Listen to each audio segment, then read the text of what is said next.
¿Alguna vez te has sentido ignorado por el mundo, como si tu historia no importara, como si tu voz fuera silenciada tras siglos de lucha? Eso mismo le ocurrió a China, un pueblo milenario que brilló cuando otros aún no despertaban, que inventó, escribió, filosofó y construyó mientras gran parte del mundo apenas aprendía a caminar. Pero también fue golpeado, dividido, humillado, saqueado. Vio cómo su gloria se convertía en ruinas, cómo los imperios extranjeros pisaban su dignidad, cómo sus hijos se perdían entre guerras, hambre y revolución, y aún así no desapareció, porque esta es la historia de una civilización que resistió, de una nación que cayó 100 veces y se levantó 101, de un pueblo que no solo recuerda su pasado, lo honra, lo supera y lo transforma. Hoy te invito a recorrer conmigo la historia completa de la China, desde sus orígenes a orillas del río Amarillo hasta su ascenso como superpotencia global. Una historia real, dolorosa, inspiradora, llena de sabiduría, pero también de advertencias, porque al conocer la historia de China, también entendemos lo que somos capaces de construir cuando no nos rendimos. Prepárate, porque lo que estás a punto de ver no es solo un país, es una lección para la humanidad. Antes de comenzar este video, si aún no estás suscrito al canal, suscríbete ahora mismo y activa la campanita para no perderte ningún contenido como este. Y quiero pedirte algo muy especial. Deja en los comentarios esta frase: China cayó, pero se levantó más fuerte que nunca. Repito, China cayó, pero se levantó más fuerte que nunca. Ese comentario nos ayuda a que este mensaje llegue a muchas más personas que hoy necesitan escuchar una palabra de historia, fuerza y transformación. Vamos juntos a compartir sabiduría con el mundo. 1. El nacimiento de una civilización a orillas del río Amarillo, antes de que existieran emperadores, murallas interminables o ciudades brillantes llenas de templos y palacios. Todo comenzó con un río que serpentea la vasta tierra del norte de China con aguas turbias como el barro, pero tan fértiles como el oro. Ese río es el Huanghe, conocido como el río Amarillo, y fue allí, en sus orillas, donde nació una de las civilizaciones más antiguas y fascinantes del mundo, la civilización china. Hace más de 4000 años, pequeñas tribus nómadas comenzaron a asentarse cerca de este río. Cultivaban mijo, domesticaban animales y vivían en aldeas hechas de madera y barro. Pero no era solo una vida de supervivencia. Allí, en medio del polvo y el esfuerzo diario, comenzaban a surgir ideas sobre el orden, el cielo, los espíritus y sobre cómo vivir en comunidad. Era el principio de algo mucho más grande que ellos podían imaginar. Con el paso del tiempo, estas aldeas crecieron, se organizaron y formaron una sociedad más compleja. Aquí aparece la legendaria dinastía Xia, que según muchos historiadores fue el primer reino de China. Aunque sus huellas están envueltas en el misterio, los arqueólogos han encontrado restos en lugares como Erlitou, que muestran una organización social avanzada, construcciones planificadas y el uso temprano del bronce. Cuenta la leyenda que fue Yu el Grande, el fundador de la dinastía Xia, quien salvó a su pueblo de las destructivas inundaciones del río. No construyó diques, cavó canales, redirigió el agua con sabiduría y esfuerzo y se ganó la admiración del pueblo. No era solo un líder, era un símbolo, la persona que domó a la naturaleza sin pelear con ella, usando inteligencia y paciencia. Esa historia, mitad mito y mitad memoria, sigue viva en la identidad china hasta hoy. La civilización que nació aquí no solo dejó huellas en la tierra, sino también en el alma del pueblo. Respeto por los antepasados, obediencia al orden natural y una profunda conexión entre el cielo, la tierra y el hombre. Así empezó todo. en el silencio de los campos, con los pies hundidos en el barro del río amarillo y los sueños puestos en las estrellas. 2. Las primeras dinastías y el legado del bronce. Después de que las comunidades primitivas a orillas del río Amarillo echaran raíces, surgió la necesidad de un orden mayor. Ya no se trataba solo de sobrevivir o cultivar la tierra. Ahora hacía falta administrar, liderar, organizar el poder. Así emergen las primeras dinastías chinas, marcando una nueva etapa en la historia de esta civilización milenaria. La primera de estas dinastías de la que tenemos evidencia sólida es la dinastía Shang, que gobernó entre los siglos XVII y XI a.C. Esta fue una época de grandes transformaciones. Por primera vez se consolidaron ciudades amuralladas, con palacios, templos y almacenes. Se desarrolló un sistema social jerárquico. En la cima estaba el rey, seguido por nobles, guerreros, artesanos, campesinos y también esclavos. Pero lo más impresionante fue el avance en el uso del bronce. La China de los Shang se convirtió en una de las civilizaciones más avanzadas del mundo antiguo en la fundición de este metal. Fabricaban armas, herramientas, calderos rituales, vasos ornamentales, campanas ceremoniales, todo con una precisión y belleza asombrosas. Cada objeto tenía un significado espiritual y muchos eran usados en rituales para comunicarse con los antepasados o pedir favores a los dioses. Y aquí aparece algo extraordinario: las inscripciones en huesos oraculares. Eran caparazones de tortuga o huesos de buey que los chamanes calentaban hasta que se rajaban. Luego leían esas grietas como mensajes del más allá. En esas superficies, los antiguos escribían preguntas al mundo espiritual. ¿Lloverá esta semana? ¿Debemos atacar al enemigo? ¿El hijo del rey vivirá? Estas marcas son el origen de la escritura china, un sistema que evoluciona, pero que hasta hoy conserva la esencia visual de sus símbolos. Luego de los Shang, surge la dinastía Zhou, que tomaría el control alrededor del año 1046 a.C. Pero ellos no solo vencieron con espadas, vencieron con una idea poderosa: el mandato del cielo. Según esta creencia, los emperadores gobernaban porque el cielo les daba permiso. Si un rey se volvía corrupto, injusto o perdía el apoyo del pueblo, los desastres naturales eran señal de que había perdido ese mandato y podía ser reemplazado.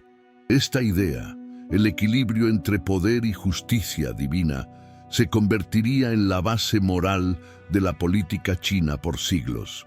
Bajo los Zhou, la escritura se expande, la agricultura mejora, se perfecciona el calendario lunar y se promueve una cultura profundamente conectada con la naturaleza, el cosmos y el deber colectivo. No era solo un reino, era una cosmovisión. Pero también había sombras. Mientras los Zhou se expandían, su control se diluía. Los señores locales empezaron a ganar poder, y China entraría en una era de conflictos internos, una etapa de división, que terminaría preparando el terreno para algo aún más grande. 3. Confucio y Lao Tse, el nacimiento del alma china. Mientras la dinastía Zhou comenzaba a perder el control sobre el vasto territorio chino y los señores feudales se fortalecían, el país entró en una etapa de profundas divisiones y conflictos constantes. Esa era caótica, marcada por la inestabilidad y las guerras entre pequeños reinos. Pasaría a la historia como el periodo de los reinos combatientes. Pero en medio de esa confusión, nacerían las ideas que darían forma al alma de toda una civilización. Fue entonces cuando surgió Confucio, conocido en chino como Kongfusi. Nacido en el año 551 a.C., en el pequeño estado de Lu, Confucio fue testigo de un mundo lleno de injusticias, corrupción y guerra. Desde joven, comprendió que el verdadero problema de China no era la falta de poder, sino la falta de virtud.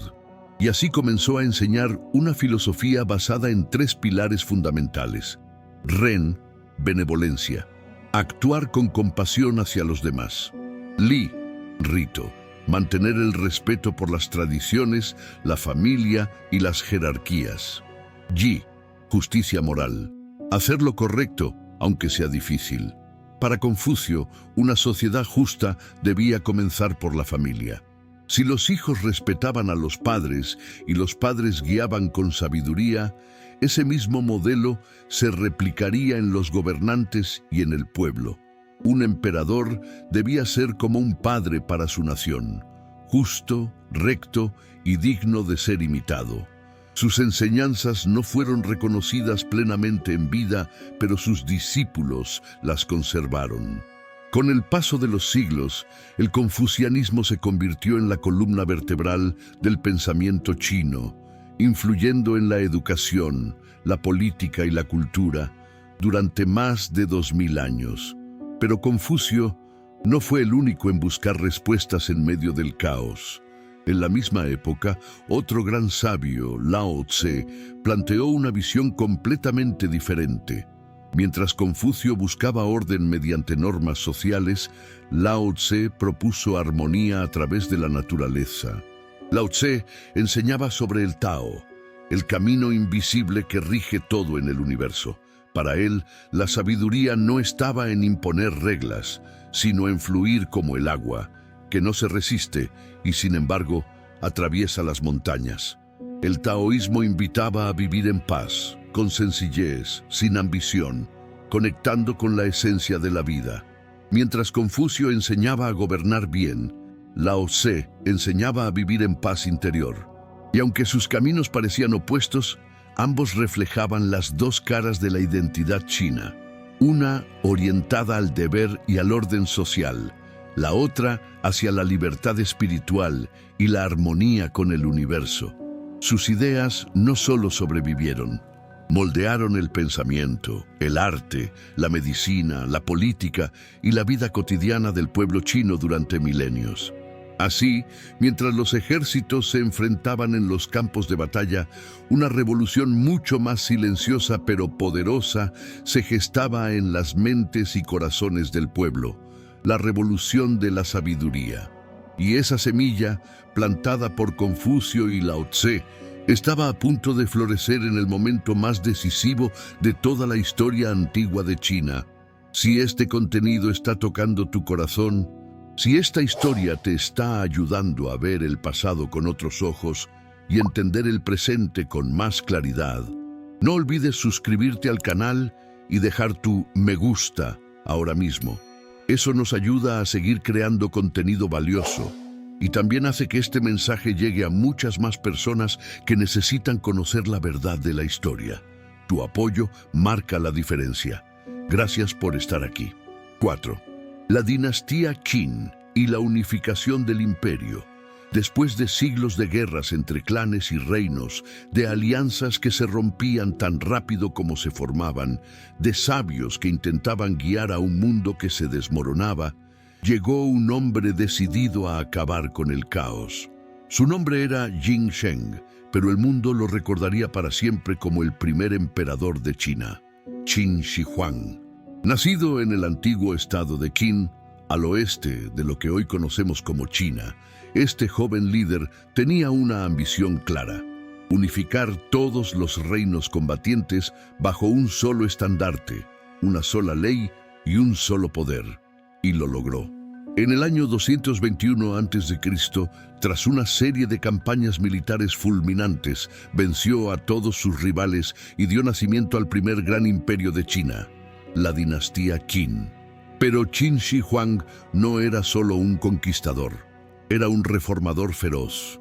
Una vez en el poder, emprendió una transformación radical del país. Para empezar, eliminó los títulos nobiliarios heredados. Ya no importaba de qué familia venías, lo que importaba era tu lealtad al emperador. Centralizó el poder, dividió el territorio en provincias gobernadas por funcionarios seleccionados por mérito y creó un sistema de control rígido y eficiente. Unificó la escritura, para que todos los pueblos del imperio pudieran comunicarse con los mismos caracteres, y estandarizó los pesos, las medidas, la moneda y hasta el ancho de los ejes de los carros, para que las ruedas encajaran en los caminos del imperio. Esto puede parecer un detalle menor, pero en realidad fue una revolución silenciosa. Permitió que el comercio, los mensajes y los ejércitos se movieran con rapidez por todo el territorio. Y si hablamos de caminos, Qin Shi Huang construyó miles de kilómetros de carreteras imperiales, pero su obra más famosa, sin duda, fue el comienzo de algo legendario: la Gran Muralla China. Unió y reforzó antiguas murallas construidas por los estados rivales, creando una defensa colosal contra los pueblos del norte. No era solo una barrera física, era un símbolo del nuevo imperio, una muralla que decía al mundo: aquí comienza China y no pasarás. Sin embargo, su reinado también estuvo marcado por el autoritarismo extremo.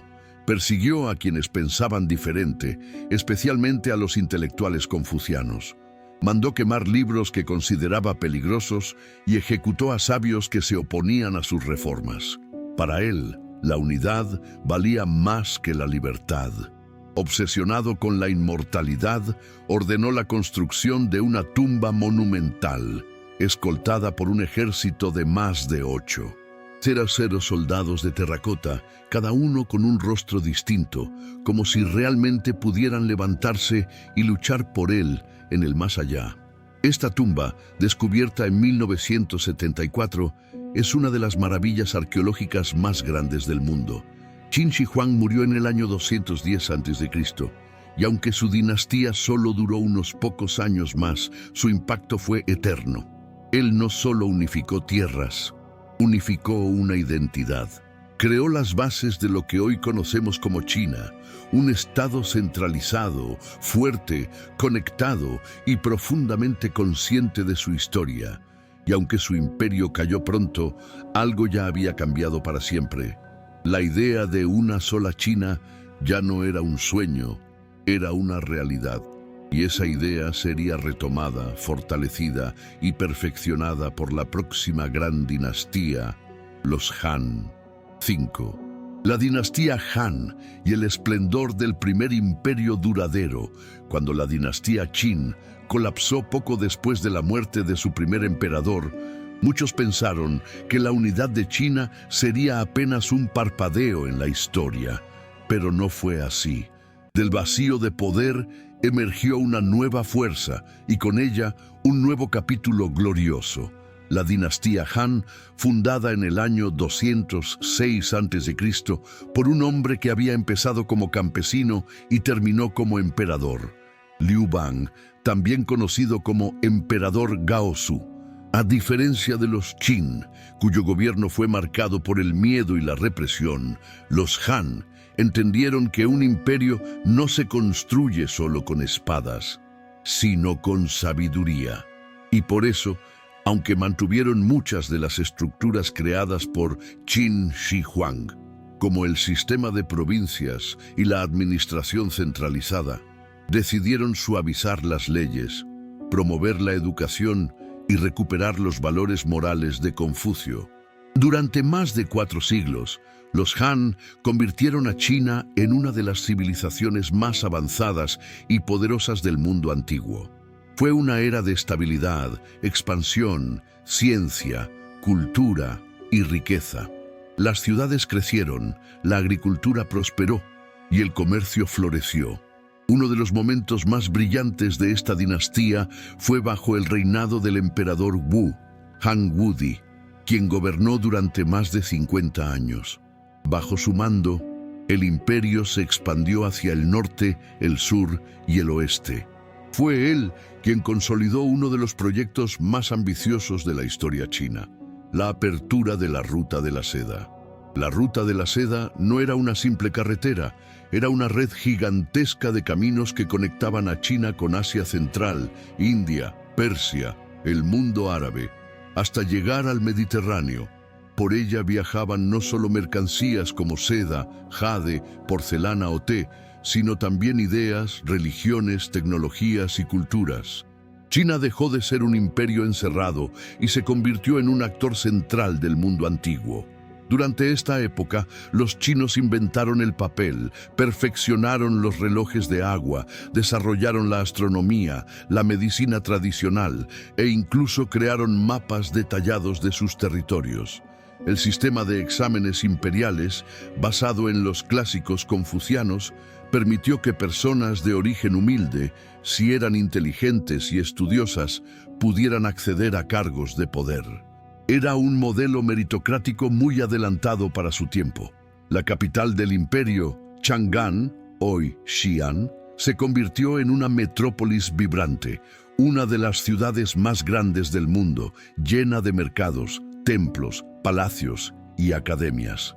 Pero como toda gran historia, también hubo sombras. Con el tiempo, la corte se corrompió, las luchas internas por el poder aumentaron y la desigualdad entre ricos y pobres se profundizó. En el año 220 d.C., la dinastía Han finalmente colapsó y China volvió a dividirse. Sin embargo, el legado de los Han quedó tatuado en la piel de la historia. Hasta hoy, muchos chinos se identifican como el pueblo Han, una referencia directa a esa época de esplendor. Porque fue bajo los Han que China dejó de ser solo una idea y se transformó en una civilización poderosa, admirada y respetada en todo el mundo. El imperio había caído, sí, pero el espíritu de China ya era eterno. 6. Invasiones, caos y la entrada del budismo. Cuando la poderosa dinastía Han cayó en el año 220 d.C., el gran imperio que había mantenido unida a China durante siglos se fragmentó como un espejo roto. Lo que alguna vez fue un todo, volvió a convertirse en pedazos. 3 reinos rivales surgieron casi de inmediato, cada uno luchando por controlar lo que quedaba del sueño imperial. Comenzaba así uno de los periodos más inestables de toda la historia de China. Durante más de 350 años, el país estuvo marcado por guerras civiles, invasiones extranjeras, reinos efímeros y constantes cambios de poder. Se conocen estos siglos como los 3 reinos, luego la dinastía Jin y finalmente los períodos de las dinastías del norte y del sur. Los gobernantes se sucedían uno tras otro como piezas de dominó y el pueblo sufría. Hambre, desplazamientos, pobreza, desesperanza. Pero, como ya hemos visto en esta historia, es precisamente en las épocas más oscuras donde surgen nuevas luces. Y esa luz llegó desde el otro lado del Himalaya. Venía de la India, y no con ejércitos, sino con palabras, con enseñanzas, con compasión. Era el budismo. Los primeros contactos entre China y el budismo se dieron durante el apogeo de la Ruta de la Seda. Comerciantes, monjes y peregrinos empezaron a llevar textos sagrados, estatuas y relatos sobre Siddhartha Gautama, el Buda, el sabio que había alcanzado la iluminación. Sus ideas comenzaron a circular entre las élites intelectuales chinas y rápidamente se esparcieron por templos, palacios y aldeas. En un país desgarrado por la violencia, la promesa del budismo de romper el ciclo del sufrimiento a través del despertar interior resonaba como una melodía de esperanza. Los monasterios se multiplicaron. Los monjes tradujeron escrituras al chino. Se comenzaron a construir templos y cuevas sagradas, como las famosas grutas de Mogao, en Dunhuang, con miles de estatuas, frescos y manuscritos que aún hoy sorprenden al mundo. El budismo no reemplazó a las creencias tradicionales como el confucianismo o el taoísmo, pero se integró. Los chinos adaptaron sus enseñanzas a su propia cultura, creando una versión única del budismo, profundamente conectada con la compasión, la meditación y el respeto por todos los seres vivos. En medio del caos político, el budismo ofrecía algo que ningún emperador podía prometer: paz interior. Pero no todo fue espiritual. Las invasiones de pueblos nómadas del norte, como los Xiongnu, los Xianbei y otros grupos, modificaron también la estructura étnica del norte de China. Algunos de estos pueblos se establecieron, adoptaron la cultura china y hasta llegaron a gobernar como dinastías propias. Aunque no eran chinos de origen, se sinizaron, es decir, adoptaron el idioma, las costumbres, el calendario y hasta el sistema imperial. China, una vez más, no se rompía, se transformaba. La división no duraría para siempre. Lentamente, un nuevo poder se estaba gestando. Desde el sur, una dinastía soñaba con devolverle al país su antigua gloria. Y ese sueño, pronto, tomaría forma bajo un nuevo nombre, la dinastía Tang. 7. La dinastía Tang y el renacimiento cultural. Después de siglos de fragmentación, guerras y gobiernos efímeros, China renació, no solo políticamente, sino espiritual, artística y culturalmente. Ese renacer tuvo un nombre, la dinastía Tang, que gobernó entre los años 618 y 907 d.C. y fue considerada por muchos como la edad dorada de la civilización china. Fundada por Li Yuan, un antiguo general que se convirtió en el primer emperador Gaozu, la dinastía Tang logró lo que pocos imaginaron posible: reunificar el imperio, restaurar el orden y construir una nueva visión de China, más abierta, más poderosa y más brillante que nunca. Pero fue bajo el reinado de su hijo, el legendario emperador Taizong, cuando comenzó realmente la gloria. Taizong era más que un guerrero, era un estratega, un diplomático, un amante de las artes. Reformó el sistema administrativo, impulsó el comercio, estabilizó las fronteras y apoyó la meritocracia mediante exámenes imperiales basados en el confucianismo. Cualquiera, sin importar su origen, podía convertirse en funcionario si demostraba talento y virtud. La capital del imperio, Chang'an, se convirtió en la ciudad más cosmopolita del mundo. Con más de 1 millón de habitantes, tenía mercados repletos de productos exóticos, embajadas de decenas de países, templos budistas, mezquitas, iglesias nestorianas, bibliotecas, jardines y academias. Allí convivían chinos, turcos, persas, árabes, coreanos, japoneses e hindúes. Chang'an era el centro del mundo. Culturalmente, la época Tang fue un estallido de creatividad sin precedentes. La poesía floreció con figuras inmortales como Li Bai y Du Fu, cuyas palabras siguen conmoviendo corazones hasta hoy. La pintura de paisajes alcanzó un nivel casi místico. Se perfeccionaron instrumentos musicales, se escribieron tratados médicos, se tradujeron textos sagrados y se impulsaron las ciencias. La ruta de la seda, fortalecida como nunca antes, llevaba seda, porcelana, papel y especias hacia el oeste, mientras traía de vuelta ideas, religiones y nuevas formas de ver el mundo. China no era solo un imperio cerrado y orgulloso, era una civilización que abrazaba el intercambio.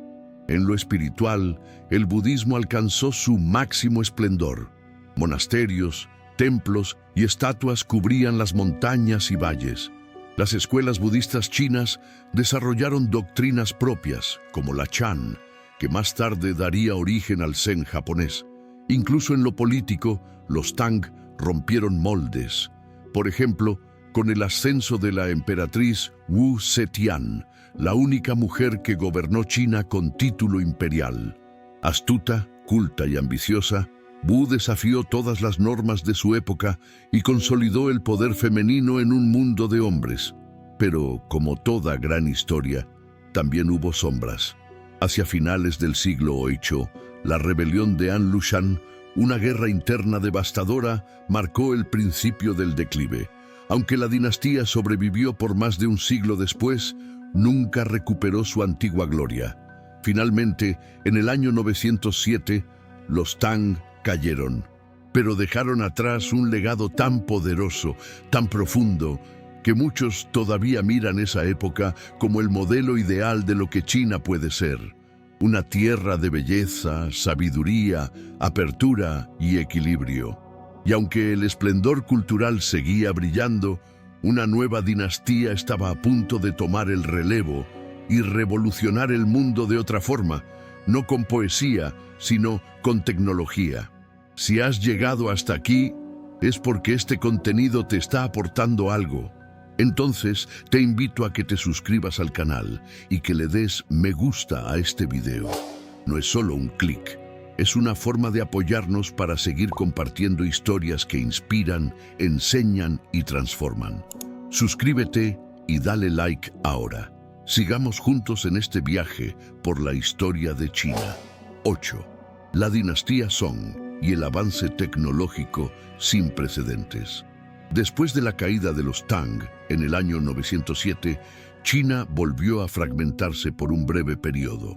Pero de esas ruinas emergió una nueva fuerza que no solo reconstruyó el país, sino que lo llevó a una revolución tecnológica, científica y cultural sin igual en el mundo antiguo. Estamos hablando de la dinastía Song, que gobernó entre los años 960 y 1279. A diferencia de dinastías anteriores que se expandieron con poder militar, los Song priorizaron la administración, la economía, la cultura y la innovación. Su fundador, Zhao Guanyin, un general que se convirtió en el emperador Taizhou, logró reunificar el centro y sur de China, estableciendo una paz relativa que permitió florecer lo que estaba por venir. Durante los Song, la sociedad china experimentó un cambio profundo. La economía pasó de ser mayoritariamente rural a urbana y comercial. Las ciudades crecieron, los mercados se diversificaron y surgió una clase media con poder adquisitivo e influencia cultural. Fue una de las primeras sociedades de la historia donde el comercio y el conocimiento comenzaron a tener más peso que la nobleza heredada. Pero el verdadero corazón de esta dinastía fue la innovación. Por ejemplo, inventaron la imprenta de tipos móviles, siglos antes de Gutenberg en Europa. Esto permitió que los libros y el conocimiento se multiplicaran como nunca antes, expandiendo la educación a niveles sin precedentes. Perfeccionaron la brújula magnética que revolucionó la navegación no solo en China, sino en todo el continente asiático. Desarrollaron el uso militar de la pólvora, creando los primeros cohetes, granadas y armas rudimentarias. Avanzaron en matemáticas, hidráulica, astronomía, geografía y cartografía. Muchos consideran que China durante los Song fue la civilización más avanzada tecnológicamente del mundo en ese momento. La pintura y la caligrafía alcanzaron un nivel de profundidad espiritual y estética excepcional. Los artistas ya no solo representaban escenas reales, sino emociones, pensamientos, filosofía. Los paisajes en tinta de montañas, envueltas en niebla, aún hoy nos transportan al alma de aquella época. En lo económico, el uso del papel moneda, billetes, fue implementado a gran escala. China fue el primer país del mundo en utilizar este tipo de dinero, un sistema que cambiaría el comercio global siglos después. Sin embargo, no todo era armonía. A nivel político, los Song enfrentaban un problema constante, la amenaza de los pueblos del norte. Como no priorizaron la fuerza militar, quedaron vulnerables a los ataques de los Kitán, Jurchen y más tarde los mongoles. Para sobrevivir, muchas veces optaron por pagar tributos o firmar pactos costosos. Finalmente, en 1127, los Jurchen invadieron el norte y tomaron la capital, Kaifeng. Los Song se replegaron hacia el sur y establecieron su nueva capital en Hangzhou, donde continuaron gobernando durante más de 150 años, en lo que se conoce como la dinastía Song del Sur. Aunque políticamente debilitados, cultural y económicamente seguían brillando. Pero una sombra enorme se acercaba desde las estepas, un nuevo imperio, feroz, implacable, que no se conformaría con tributos ni negociaciones. Eran los mongoles, y estaban a punto de cambiarlo todo. 9. Los mongoles y el dominio de Kublai Khan. Mientras la dinastía Song del Sur florecía en lo cultural, científico y comercial, una amenaza crecía con fuerza imparable en las vastas llanuras del norte de Asia. Un pueblo nómada, experto en arquería a caballo, duro como el viento de la estepa y liderado por un genio militar absoluto, Genghis Khan. Bajo su mando, los mongoles comenzaron una de las conquistas más impactantes de la historia humana. Aunque Genghis Khan murió antes de conquistar China completamente, su nieto, Kublai Khan, tenía un objetivo claro: tomar el control del corazón de Asia, unificarlo y gobernarlo. Y lo logró. En 1271, Kublai fundó la dinastía Yuan, y en 1279, tras décadas de guerra, venció finalmente a los Song del Sur, completando así la conquista total de China. Por primera vez en la historia, toda China estaba bajo el dominio de un gobernante extranjero. Pero lo que vino después fue mucho más complejo que una simple ocupación militar. Kublai no fue un bárbaro salvaje, como lo pintaron muchos años después. Fue un líder visionario. En lugar de destruir la cultura china, decidió adoptarla y adaptarse a ella. Mantuvo el sistema imperial, respetó las tradiciones confucianas y trasladó la capital a lo que hoy es Beijing, convirtiéndola en una ciudad majestuosa con palacios, canales y murallas impresionantes. El Imperio Yuan fue el primero en conectar plenamente China con Europa. Gracias a la famosa Ruta de la Seda, comerciantes, misioneros, diplomáticos y aventureros de todo el mundo llegaron hasta la corte de Kublai Khan. Uno de ellos fue el célebre viajero veneciano Marco Polo, que pasó casi 20 años en China y dejó relatos que fascinaron a Europa entera. Durante esta etapa, China fue parte del imperio más grande en extensión territorial que jamás haya existido, el Imperio Mongol. Era posible viajar desde el Mar Amarillo hasta el Danubio con una misma protección imperial. El comercio se multiplicó, las ideas viajaron más rápido que nunca y surgió una red de comunicación y transporte sin precedentes. Sin embargo, no todo fue prosperidad. Aunque Kublai intentó armonizar lo mongol con lo chino, la división social era evidente. Los mongoles ocupaban los cargos más altos, mientras que los chinos, Han, eran relegados a posiciones inferiores. Además, los impuestos aumentaron, las rebeliones rurales se multiplicaron y las catástrofes naturales sembraron hambre y desesperación. A medida que el siglo XIV avanzaba, el poder de los Yuan se debilitó. Corrupción interna, desprecio por la población local y una serie de levantamientos campesinos encendieron la mecha del cambio. Uno de esos rebeldes, un joven huérfano que había sido monje budista, se levantaría contra los mongoles y lograría lo impensable: expulsarlos del poder. Su nombre era Chu Yuanzhang, y con él comenzaría la dinastía que devolvería a los chinos su orgullo perdido. La dinastía Ming. 10. La dinastía Ming y el regreso del poder chino. Después de casi un siglo de dominio extranjero, el pueblo chino se levantó. Las rebeliones contra los mongoles se extendieron como fuego en la hierba seca, y entre todos los líderes que surgieron, hubo uno que logró unir la causa nacional bajo un solo estandarte. Se llamaba Zhu Yuanzhang, un hombre que había nacido en la pobreza, quedado huérfano en la infancia y sobrevivido como mendigo y monje budista. Su ascenso fue tan increíble como el imperio que estaba por fundar. En el año 1368, Zhu Yuanzhang se proclamó emperador Hongwu y estableció la dinastía Ming, cuyo nombre significa literalmente brillante o luz resplandeciente. Y ese nombre no fue casualidad. Con los Ming, el orgullo y el poder chinos regresaron con fuerza monumental. Hongwu expulsó a los mongoles, restauró las tradiciones confucianas, reorganizó el ejército, revitalizó la agricultura e impuso una administración estricta y centralizada. No toleraba la corrupción y, aunque su gobierno fue autoritario, logró estabilizar y reconstruir un país que venía fracturado y cansado. Uno de los grandes legados de los Ming fue su arquitectura. Se construyeron palacios, templos, fortalezas y murallas como nunca antes. La más emblemática de todas estas obras fue la reconstrucción y ampliación de la Gran Muralla China, transformándola en la colosal estructura que hoy conocemos.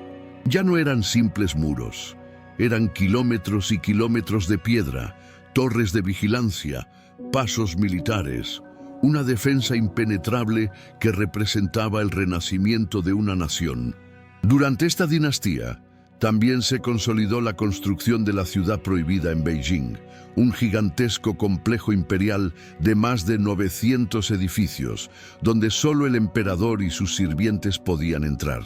Era el corazón del poder chino, un símbolo de orden, autoridad y misterio. Pero lo que realmente sorprendió al mundo fue que, en pleno siglo XV, China se lanzó al mar. Bajo el mando del emperador Zhongle, el almirante Zheng He, un eunuco musulmán convertido en símbolo de poder naval, dirigió 7 expediciones marítimas de una escala colosal. Sus barcos gigantes, mucho mayores que los de Colón o da Gama, navegaron por el sudeste asiático, la India, Arabia e incluso África Oriental. Zheng He llevó regalos, estableció relaciones diplomáticas, recogió tributos y dejó claro que el dragón chino no solo dominaba la tierra, también dominaba el océano.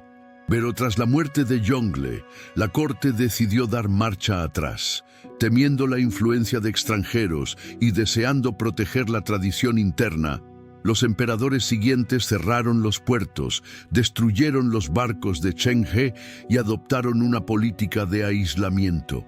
China se encerró en sí misma, convencida de que ya tenía todo lo que necesitaba. A pesar de ese cierre, los Ming continuaron siendo una dinastía poderosa durante más de 2 siglos. La economía se mantuvo fuerte.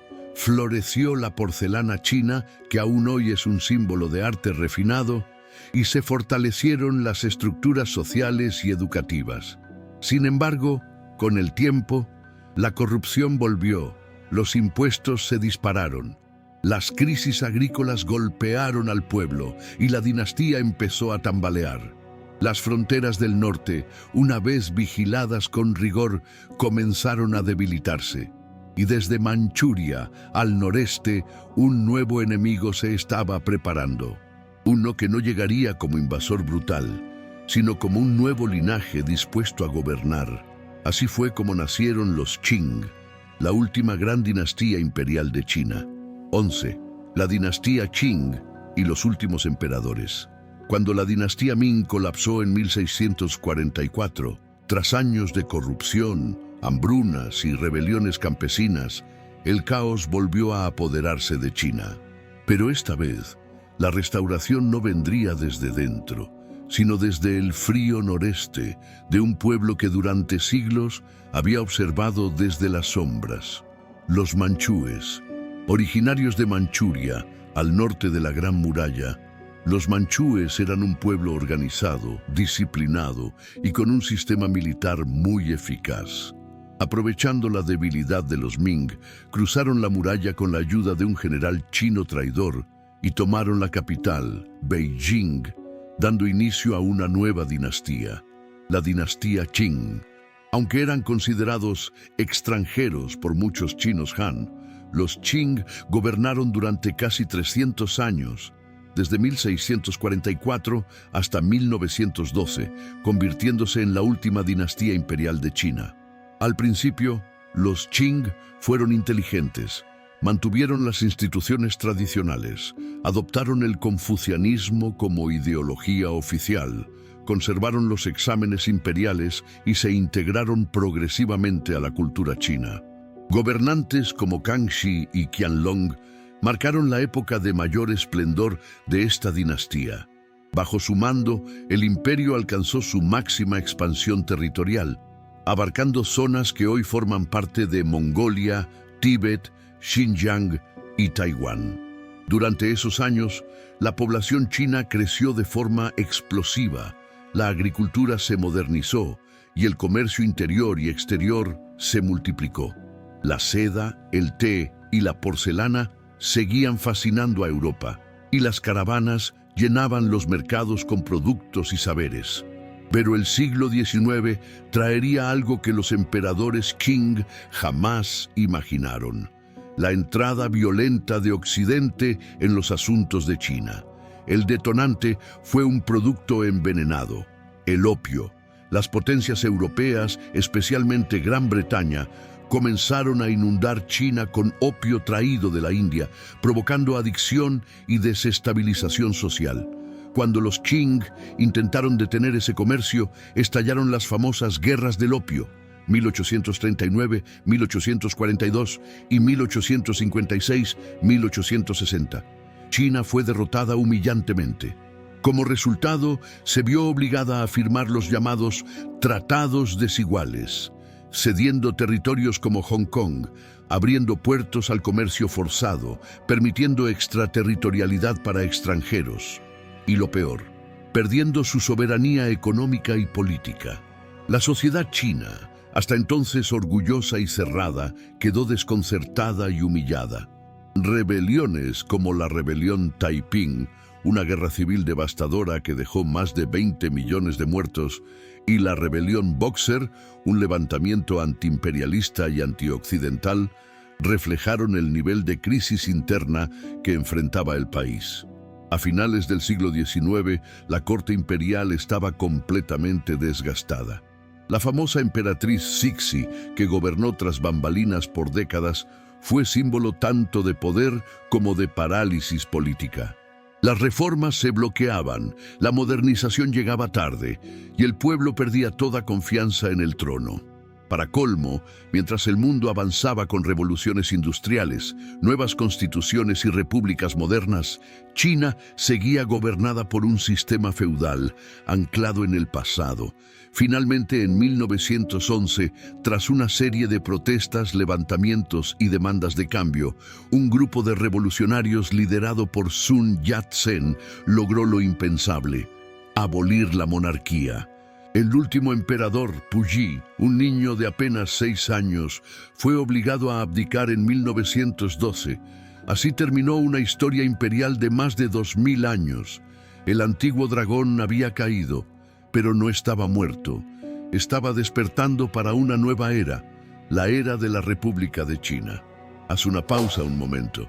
Si esta historia te está gustando, suscríbete al canal y dale like a este video ahora mismo.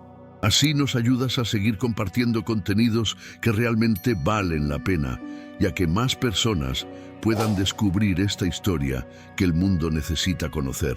Tu apoyo es clave. Gracias por estar aquí. 12. Las guerras del opio y la humillación imperial. A mediados del siglo XIX, China todavía era un imperio orgulloso. Con sus millones de habitantes, sus ricas tradiciones y su economía interna autosuficiente, los emperadores Qing pensaban que nada ni nadie podía desafiar su soberanía.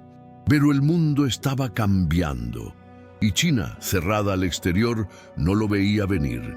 Europa, en plena revolución industrial, buscaba mercados, materias primas y nuevos territorios donde expandir su poder.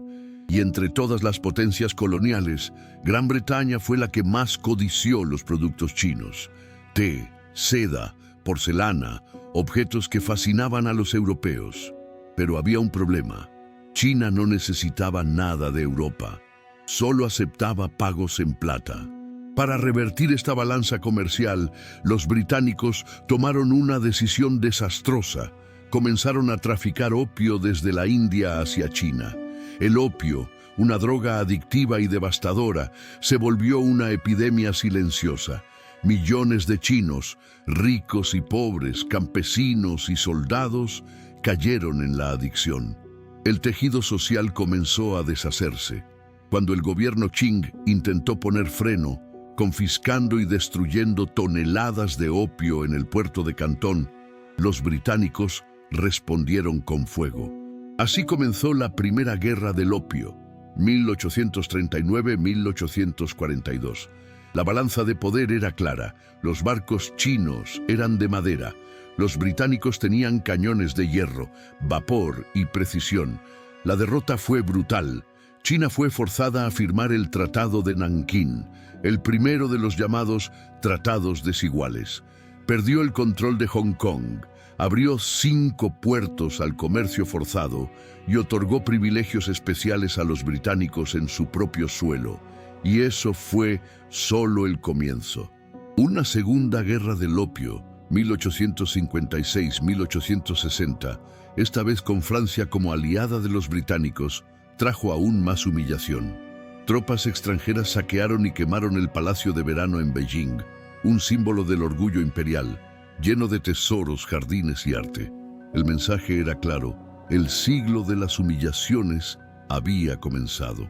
China, que por siglos había sido el centro del mundo asiático, ahora era vista como un imperio débil, manipulable y atrasado. La economía se desmoronaba. Los jóvenes perdían la fe en sus líderes y la población empezaba a preguntarse si el sistema imperial tenía futuro. En este ambiente de frustración surgieron movimientos violentos y desesperados, como la Rebelión Taiping, 1850-1864, liderada por un hombre que decía ser el hermano menor de Jesucristo. Quería establecer un reino celestial en China, abolir la propiedad privada y destruir el confucianismo. Esta guerra civil fue una de las más sangrientas de la historia, con más de 20 millones de muertos. Y mientras el pueblo se desangraba, los imperios extranjeros continuaban avanzando. Japón, Rusia, Francia, Alemania, Estados Unidos, todos exigían concesiones, territorios, puertos, rutas ferroviarias. China estaba siendo dividida sin haber sido formalmente colonizada. El gobierno Qing intentó reformarse, modernizar el ejército, construir fábricas, traducir libros extranjeros, pero todo llegaba tarde y mal. La emperatriz Cixi, figura central del poder, bloqueaba muchas de las reformas por temor a perder el control. Finalmente, en 1900, una reacción nacionalista y desesperada estalló: la rebelión Boxer. Jóvenes chinos, armados con cuchillos y creencias místicas, atacaron embajadas extranjeras, misioneros cristianos y empresas occidentales. Pero otra vez, el resultado fue una catástrofe. Las potencias respondieron enviando tropas multinacionales que marcharon hasta Beijing, saquearon la ciudad y exigieron enormes indemnizaciones. La humillación ya no era solo militar o territorial, era moral, cultural y espiritual. El pueblo chino había pasado de ser el centro del mundo a convertirse en objeto de burla, saqueo y sometimiento. Pero entre las ruinas comenzaba a despertarse una nueva conciencia. Jóvenes intelectuales, reformistas, militares, comerciantes y campesinos empezaban a preguntarse: ¿y si China dejara de mirar hacia el pasado y empezara a construir una nueva era? Ese pensamiento, aún pequeño, se volvería un grito y pronto derrumbaría el imperio más antiguo de la historia. 13. La caída del imperio y el nacimiento de la República después de siglos de gloria imperial y tras décadas de humillación, guerras, rebeliones y pérdida de soberanía, la China imperial se tambaleaba como una torre a punto de derrumbarse. Pero esta vez no se trataba solo de reformar el sistema. Esta vez el pueblo pedía un cambio radical, profundo, irreversible. A comienzos del siglo XX, mientras el mundo avanzaba con repúblicas, parlamentos y fábricas modernas, China seguía gobernada por un emperador niño, Puyi, de apenas 2 años de edad, colocado en el trono tras la muerte de la emperatriz Cixi.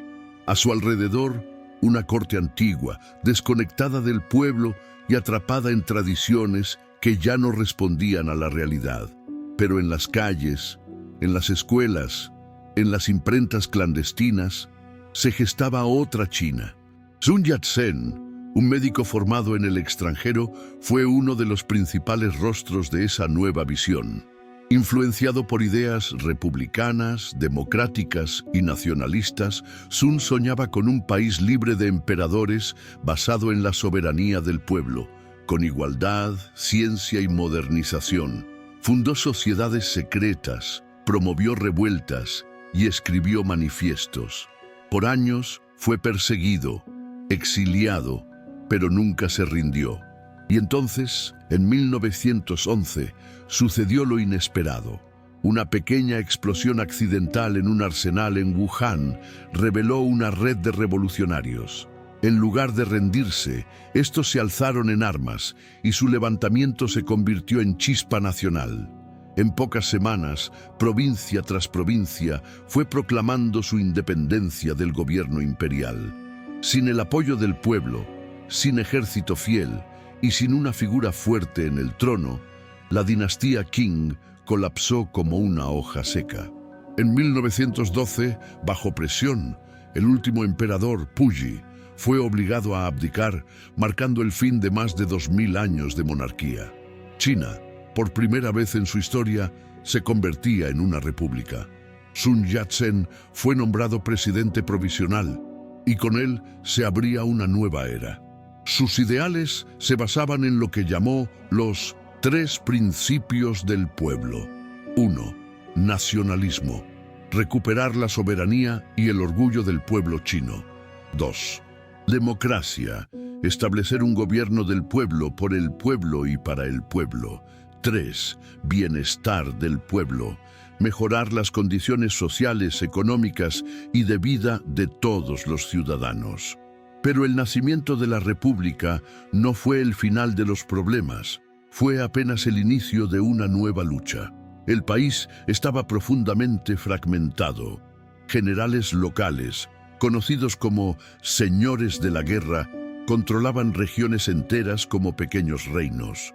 La autoridad central era débil, los enfrentamientos constantes y los ideales de Sun Yat-sen tardaban en materializarse. Al mismo tiempo, surgían nuevas ideologías: el comunismo, el anarquismo, el nacionalismo radical. Todos buscaban dar forma al futuro del país. La lucha no sería entre imperio y república, sino entre qué tipo de república debía ser. Sun Yat-sen murió en 1925 sin ver realizada su visión completa, pero su figura se convirtió en símbolo. Su sucesor político, Chiang Kai-shek, lideraría el Kuomintang, partido nacionalista, e intentaría unificar el país bajo su control, mientras un nuevo actor silencioso ganaba fuerza en las zonas rurales. El Partido Comunista Chino, liderado por un joven llamado Mao Zedong. La China republicana apenas había nacido y ya se preparaba para una guerra civil que definiría su destino para todo el siglo XX. 14. Mao Zedong, la revolución comunista y la nueva China después del colapso del imperio y del nacimiento de la república. China no encontró la paz que tanto anhelaba. El país se convirtió en un tablero dividido entre señores de la guerra, nacionalistas, comunistas e invasores extranjeros. Mientras los ideales democráticos de Sun Yat-sen luchaban por sobrevivir, una nueva figura emergía desde el campo, con una ideología radical, un ejército propio y una visión totalmente distinta para el país. Ese hombre era Mao Zedong. Formado en el pensamiento marxista, Mao creía que la revolución debía nacer del campesinado y no solo del proletariado urbano. Junto con otros líderes del Partido Comunista Chino, PCC, organizó ejércitos rurales, promovió la reforma agraria y construyó zonas de resistencia. Mientras tanto, el Partido Nacionalista, Kuomintang, ahora liderado por Chiang Kai-shek, intentaba unificar el país por la fuerza, reprimiendo brutalmente a los comunistas. Lo que siguió fue una guerra civil larga y sangrienta, interrumpida solo por un enemigo en común: la invasión japonesa en la década de 1930. Japón ocupó gran parte de China, incluyendo la ciudad de Nankín, donde cometió una masacre atroz que dejó cientos de miles de muertos. En ese momento, comunistas y nacionalistas hicieron una tregua para luchar juntos contra el invasor. Pero tras la derrota de Japón en 1945, la guerra civil se reanudó con más fuerza. El ejército comunista, nutrido por el apoyo de campesinos, logró avanzar provincia tras provincia. La táctica de guerrilla, el discurso revolucionario y el desgaste del gobierno nacionalista hicieron lo suyo. En 1949, Chiang Kai-shek huyó con sus tropas a la isla de Taiwán y Mao Zedong proclamó desde la Plaza Tiananmen de Beijing el nacimiento de la República Popular China. Una nueva era había comenzado. China se convertía oficialmente en un Estado comunista, con un solo partido, una economía planificada y un gobierno central autoritario. Los primeros años estuvieron marcados por grandes reformas: colectivización de la tierra. Las tierras de los grandes terratenientes fueron repartidas entre los campesinos. Nacionalización de la industria. Todas las fábricas y empresas privadas pasaron a control estatal. Campañas de alfabetización y salud pública. Se intentó reducir el analfabetismo y mejorar la vida rural. Pero junto con las reformas vinieron errores devastadores. En 1958, Mao lanzó el Gran Salto Adelante, una campaña para transformar a China en una potencia industrial a través de comunas colectivas y producción acelerada. Pero la planificación fue caótica, se ignoraron las condiciones reales del campo, y el resultado fue una de las mayores hambrunas de la historia de la humanidad, con decenas de millones de muertos. A pesar del desastre, Mao mantuvo el poder. En los años 60 inició la Revolución Cultural, una purga ideológica para eliminar a los enemigos del socialismo. Jóvenes fanatizados, los famosos guardias rojos, atacaron a profesores, intelectuales, religiosos y antiguos funcionarios. Se destruyeron templos, libros, obras de arte y miles de personas fueron perseguidas, torturadas o ejecutadas. Durante esta década, China se cerró al mundo. Vivía aislada, empobrecida y dividida internamente. Aún así, Mao seguía siendo una figura venerada, casi mítica, tanto dentro como fuera del país. No fue hasta los años 70, poco antes de su muerte en 1976, que China comenzó tímidamente a abrirse al exterior, con la histórica visita del presidente estadounidense Richard Nixon en 1972. Era el primer paso hacia un nuevo giro. Con la muerte de Mao, China quedó ante una encrucijada: seguir en el caos revolucionario o buscar un nuevo camino hacia la modernidad. Y ese camino llegaría con un nuevo líder que cambiaría todo. Deng Xiaoping. 15. China moderna. De país agrícola a potencia global.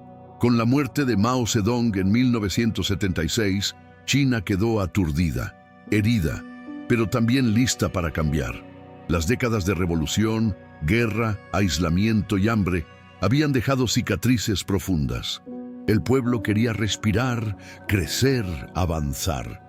Y el hombre que supo interpretar ese deseo fue Deng Xiaoping, un líder pragmático, silencioso, pero con una visión que transformaría para siempre el destino del país. Deng entendió algo fundamental: si China quería sobrevivir, tenía que abrirse al mundo, dejar atrás los errores del pasado, sin renunciar al control político del Partido Comunista. Así nació un modelo único: socialismo con características chinas. A finales de los años 70 e inicios de los 80, Deng lanzó una serie de reformas económicas revolucionarias. Permitió la propiedad privada de pequeñas parcelas agrícolas. Creó zonas económicas especiales, como la de Shenzhen, donde se atrajo inversión extranjera. Dio libertad parcial a empresarios y comerciantes. Redujo la planificación estatal en sectores estratégicos. China dejó de ser una economía cerrada y agrícola para convertirse, en solo unas décadas, en el mayor taller del mundo. Las fábricas se multiplicaron, Millones de personas migraron del campo a las ciudades y el país vivió una transformación urbana y tecnológica sin precedentes. Mientras tanto, el Partido Comunista mantuvo el control político absoluto. La apertura económica no vino acompañada de democracia. Esto quedó claro en 1989, con las protestas de la plaza de Tiananmen, donde miles de estudiantes exigieron reformas políticas, libertad de expresión y transparencia. La respuesta del gobierno fue brutal. Una represión militar que terminó en tragedia, cuyas imágenes dieron la vuelta al mundo. A pesar del costo, el crecimiento no se detuvo. En los años 90 y 2000, con líderes como Jiang Zemin, Hu Jintao y más tarde Xi Jinping, China consolidó su presencia global. Entró en la Organización Mundial del Comercio, organizó los Juegos Olímpicos de Beijing 2008 y lanzó ambiciosos proyectos como la nueva ruta de la seda, Belt and Road Initiative, conectando Asia, África y Europa a través de infraestructura, comercio y diplomacia. Hoy China es la segunda economía más grande del planeta, produce desde teléfonos inteligentes hasta satélites. Ha enviado astronautas al espacio, lidera el desarrollo de inteligencia artificial y energías renovables y tiene influencia en todos los rincones del mundo. Pero también enfrenta grandes desafíos. Una población que envejece rápidamente, tensión constante con Estados Unidos y vecinos del Pacífico, restricciones políticas internas que generan críticas internacionales, un sistema que mezcla autoritarismo con capitalismo, lo cual genera tensiones internas y externas. Aún así, el dragón sigue avanzando. La China de hoy no es la misma que la de los emperadores, ni la de Mao, ni siquiera la de Deng. Es una nación que aprendió a adaptarse sin olvidar su pasado, que combina tradiciones milenarias con tecnología de punta y que busca su lugar como potencia global en el siglo XXI. Una civilización que resistió invasiones, guerras, revoluciones y fragmentaciones, y que hoy se presenta ante el mundo con una voz fuerte, firme y decidida.